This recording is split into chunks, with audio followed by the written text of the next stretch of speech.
ठाकुर उम्मीदवार आ गया तो ठाकुरों का वोट का यदि विभाजन हो गया तो कहीं बसपा उम्मीदवार को चला गया, कहीं भाजपा उम्मीदवार को चला गया, तो मुकाबला और दिलचस्प होगा। और इसका मैं समझता हूँ सीधा सीधा फायदा जो है कहीं ना कहीं घूम फिर के भाजपा को ही पहुंचने वाला है।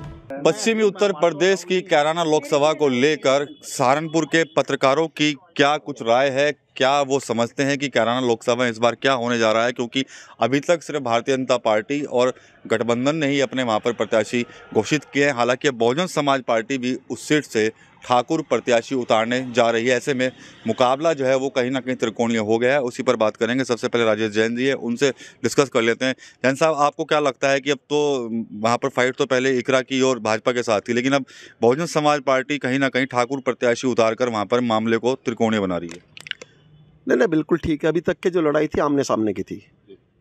गठबंधन के उम्मीदवार इकरा जी हैं और भाजपा से पूर्व सांसद, लोकप्रिय सांसद हैं प्रदीप राणा जी। ये माना जाता दोनों में आमने सामने टक्कर होगी।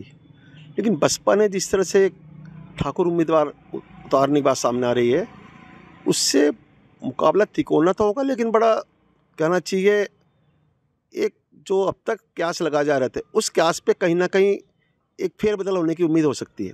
कारण बड़ा साफ है, ठाकुर उम्मीदवार सामने होंगे। अब तक एक बात सामने आ रही थी कि शायद ठाकुर लोग थोड़े नाराज़ हैं गुज्जर लॉबी की वजह से या कैंडिडेट होने की वजह से। तो यदि ऐसी बात है सामने तो ठाकुर के सामने क्या होगा, किसको वोट देंगे? अब तक था जी इकरा को वोट जाएगा। यदि अब ठाकुर उम्मीदवार आ गया तो ठाकुरों का वोट का यदि विभाजन हो गया तो कहीं बसपा उम्मीदवार को चला गया, कहीं भाजपा उम्मीदवार को चला गया, तो मुकाबला और दिलचस्प होगा। और इसका मैं समझता हूँ सीधा सीधा फायदा जो है कहीं ना कहीं घूम फिर के भाजपा को ही पहुँचने वाला है।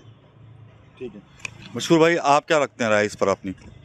देखिए, अभी बहुजन समाज पार्टी ने अपना प्रत्याशी घोषित नहीं किया है। ये क्या आस लगाए जा रहे हैं कि वहाँ पर ऋषिपाल राणा लड़ेंगे चुनाव, तो जाहिर सी बात है क्योंकि जो सम्राट मिहिर भोज पदयात्रा थी उसको लेके कहीं ना कहीं ठाकुर जो बिरादरी है उनमें नाराज़गी है गुर्जरों के प्रति। और जो वर्तमान सांसद हैं प्रदीप चौधरी जी, उनसे का विरोध कर रहे थे और वो वोट जो है इकरा हसन की तरफ जा रहा था।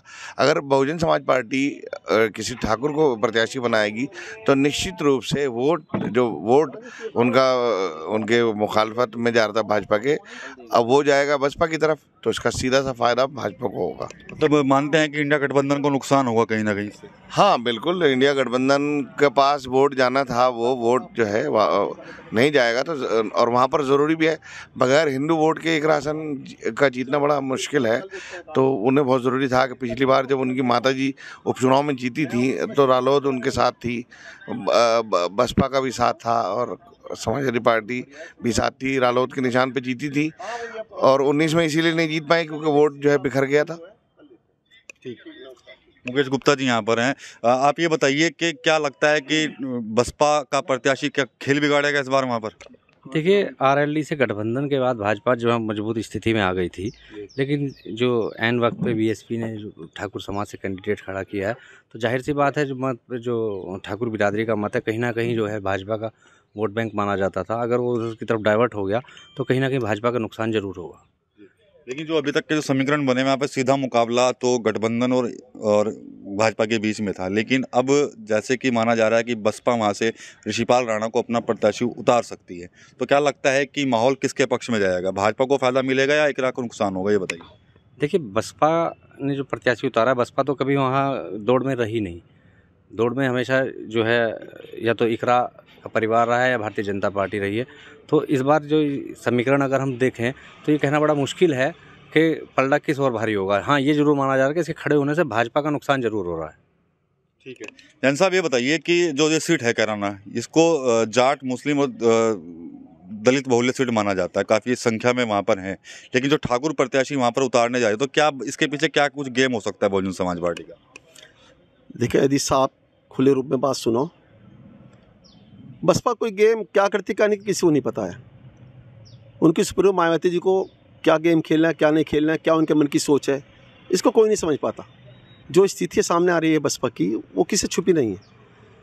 तो जिन्होंने ठाकुर उम्मीदवार मैदान में उतारा है, क्या सोच रही है, किसको नुकसान पहुँचाना चाह रही है, वो कम से कम सोचा नहीं जा सकता। पर इतना मेरा अपना व्यक्तिगत मत है कि ठाकुर वोट की जहाँ तक बात आ रही है, ठाकुर उम्मीदवार सामने आ रहे हैं बसपा के, जो प्रदीप जी वहाँ से जो सांसद हैं वो इस क्षेत्र के लोकप्रिय सांसद हैं। उनकी गिनती पूरे प्रदेश के उन सांसदों में होती है जो जिन पे कोई उंगली टच नहीं कर सकता, जो बेदाग हैं। उनकी बेदाग छवि निश्चित रूप से इस चुनाव में बहुत काम आएगी। और ठाकुर का यदि मतों का विभाजन होता है, ठाकुरों का, सरकार भी ठाकुरों की है, उनको मैं समझता हूँ, मेरी कई ठाकुरों से इस बारे में बात हुई, पर उनका कहना हम तो जो वोट दे रहे हैं हम तो फूल के निशान को दे रहे हैं, हम तो ये वोट योगी जी मोदी जी को दे रहे हैं। इसका कितना असर पड़ेगा वहाँ से जाके बसपा उम्मीदवार ठाकुर के रूप में कितना खींच पाएंगे, ये तो कहना बड़ा मुश्किल है। लेकिन फिर मैं ये बात कहना चाहूँगा कि चुनाव तिकोना हो गया है। जो अब तक के बिल्कुल आमने सामने टक्कर समझी जा रही थी, कुछ कह के आज थे कि शायद इकरा जी अच्छी लड़ाई लड़ेंगी, या कुछ कहा था भाई प्रदीप जी अच्छी, 49 और 51 की लड़ाई थी। अब इस लड़ाई को 49-51 नहीं कह सकते। अभी समय है चुनाव में, चुनाव के बाद अभी पहले क्लियर हो जाए, डिक्लेयर हो जाए बसपा के उम्मीदवार, तो बहुत साफ साफ बात जब होगी। पर इतना ज़रूर है कि चुनाव आसान नहीं है इस समय वहाँ पे कैराना का चुनाव। और जैसे मैं बार बार फिर कह रहा हूँ कि जो लीडिंग सांसद हैं प्रदीप चौधरी, उनकी जो छवि है, उनकी अपनी आपकी लोकप्रियता जो है, उनकी जो शराफत है, वो कहीं ना कहीं चुनाव में उनके लिए प्लस साबित होगी और वो बाजी मार सकते हैं। तो निश्चित रूप से जो मुकाबला है काफ़ी दिलचस्प हो गया है कैराना लोकसभा, क्योंकि यहाँ पर बहुजन समाज पार्टी से खबरें यही आ रही हैं कि आज या कल में बहुजन समाज पार्टी यहाँ से ऋषिपाल राणा यानी ठाकुर बिरादरी से किसी प्रत्याशी को उतार सकती है। और अगर यदि बहुजन समाज पार्टी ऐसा करती है तो निश्चित रूप से कैराना लोकसभा का जो मुकाबला है वो त्रिकोणीय हो जाएगा। TV9 यूपी के लिए कैराना से विकास कपिल।